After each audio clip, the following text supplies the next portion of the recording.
COVID-19 virus in Indonesia has occurred since March until now. It has got various main impact on sundry sector of life, especially in the economic and financial fields. Minister of Finance Sri Mulyani Indrawati said the impact of the COVID-19 virus had disrupted financial system stability. Furthermore, this is supported by a variety of government policies aimed at limiting the spread of this virus, such as social distancing, travel restriction, closing borders between countries, closing schools, offices, and even isolating a specific area. According to reports, these various steps are causing a significant decrease in economic activity. Furthermore, this economic activity is being distracted from both supply and demand sides.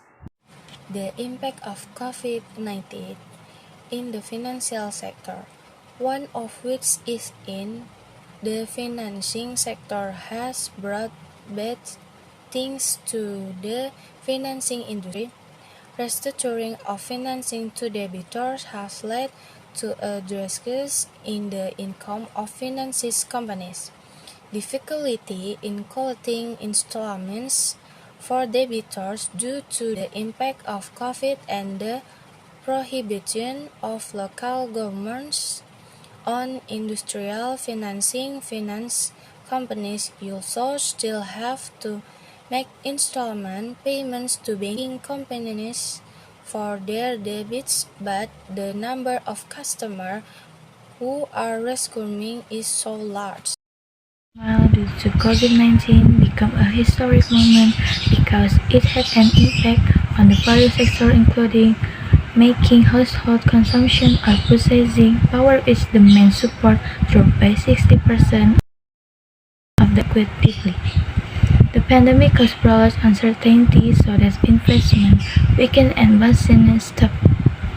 COVID-19 also had an impact on the management of state budget, was revised twice and efforts were made to restore the national economy.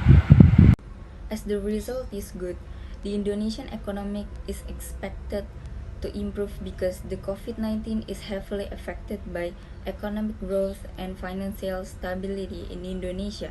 Some of the policies the government has done are by issuing its number 1 year 2020 government regulation on the country's financial policies and the stability of its financial systems for handling the COVID-19 pandemic.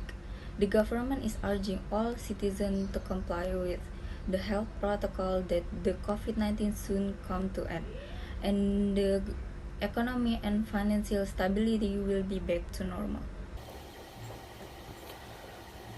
Efforts to reduce the impact of COVID-19 are to carry out macroeconomic policy and various measures in the health sector, so that risks the macroeconomic stability and the financial system as a whole, as well as economic recovery and be gradually reduced. The success of the step in handling the COVID-19 problem is a determining factor that greatly influences the various risks of its impact on the economy and the financial sector. So that's the consistency and cooperation of all components of a nation is an important factor in the success of handling this health crisis.